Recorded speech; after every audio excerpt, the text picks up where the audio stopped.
attachments deliver more power and speed, without slipping or damaging the bolt or nut. Just snap an interchangeable socket onto the ratchet, and you're ready to get the job done quickly and properly.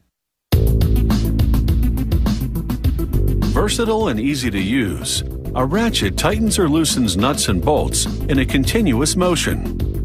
It uses removable sockets that fit many different sizes of fittings and fasteners. To start, a steel bar travels into a shearing machine that cuts it into specific lengths.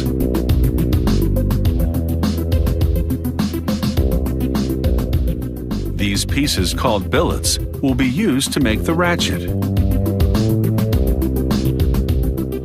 A machine feeds the billets into an induction coil, which heats them to about 1800 degrees Fahrenheit. A forge press then shapes the soft billets into ratchets.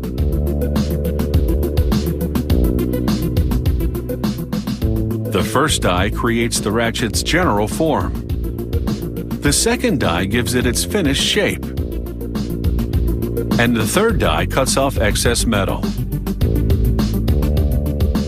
The ratchets exit the forge press and fall into a collection box where they cool.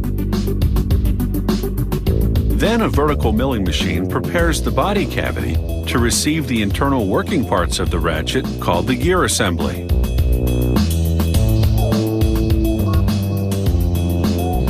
A worker then places the ratchet on a hydraulic press, which stamps the brand name and the on and off indicator on the ratchet's face.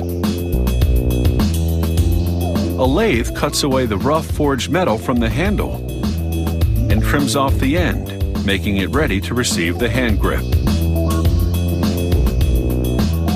A worker then grinds any rough edges off the machined ratchet.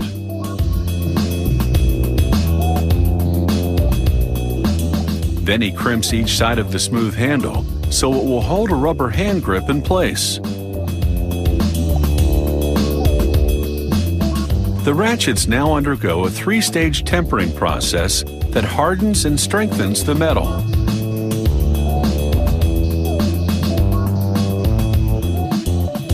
Ceramic stones and a chemical solution prepare the ratchets for nickel and chrome plating.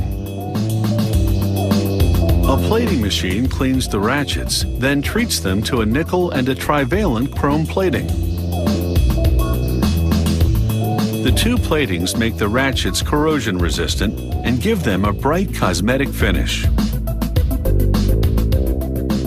A worker then lubricates the ratchet cavity, puts in an on and off switch, and a spacer to support additional components.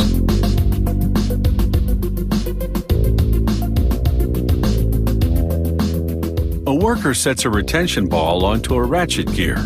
Then a punch press locks it in place. Next, they fit a gear mechanism into the cavity, then attach all the internal components that control the movements of the ratchet. Once completed, the gear assembly allows or restricts movement.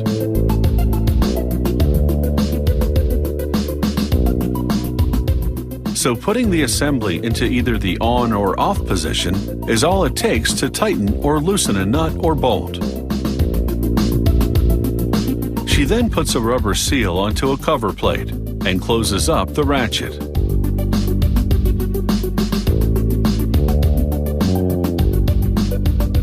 She makes sure the gear assembly works properly.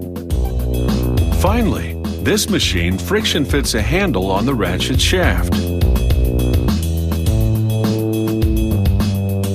Evolving from a steel bar to a finished product in 10 steps, the ratchets must undergo a final test of strength to prove they meet the highest quality standards.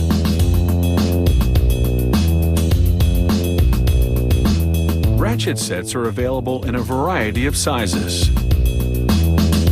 They're used for big and small jobs by handymen and professional mechanics alike.